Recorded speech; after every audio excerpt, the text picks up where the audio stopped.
I'm Melissa Noble, Managing Director of the Cynthia Woods Mitchell Center for the Arts at the University of Houston. We are thrilled to host curator Jennifer Teets as a visiting scholar and to be the primary commissioner and supporter of Intimate Confession is a Project at the Blaffer Art Museum. When we think about infrastructure, we think about something that is cold, logistical, objective, that lacks humanity because it needs to be dependable.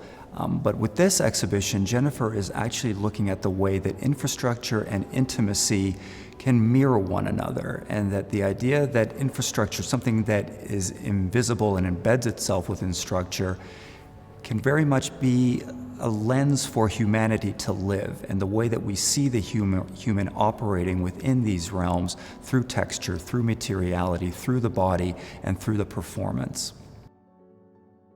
Intimate Confession is a project, is an exhibition that looks at these two kind of contrasts, both intimacy and infrastructure, through the lens of transmission, intergenerational life, and cultural inheritance.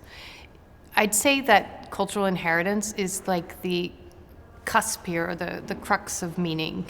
And then the kind of the mechanisms to arrive to cultural inheritance could be transmission and intergenerational life. So through the works of these 11 artists, we have contrast of material use and personal history, family ties, kinship, and those generate different forms of meaning through how they kind of erupt and they're becoming into the world.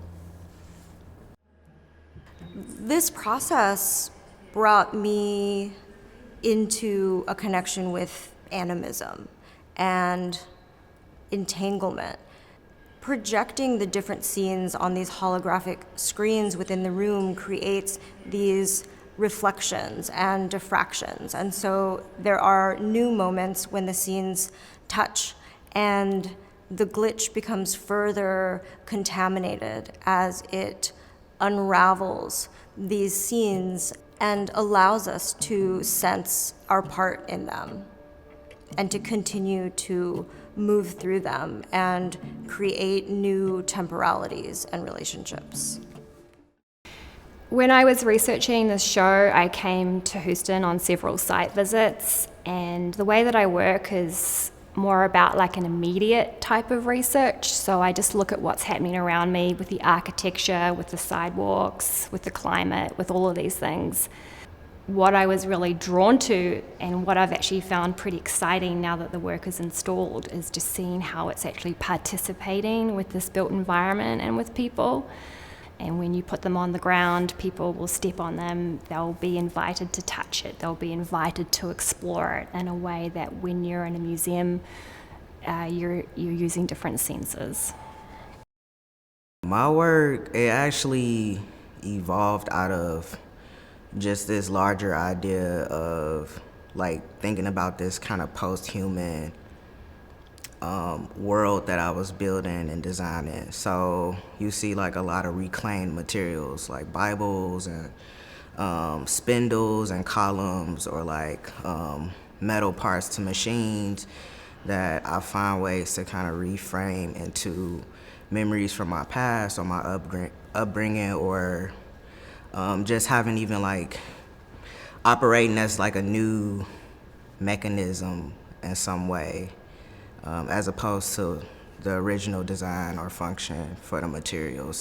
The ceramic and photo work where I have ceramics going through these images of the landscape and then also emerging from it, so they're going down into the ground and emerging from the ground.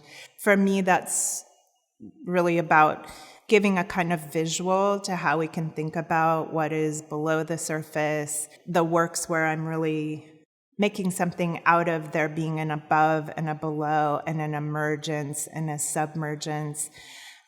That's about knowledge and creating knowledge in different ways and being comfortable with what's unknown within us and also within relationships with others. What I really hope that the viewers take away is that they're not only experiencing an exhibition, but they're also connecting art to various other fields of experience and existence.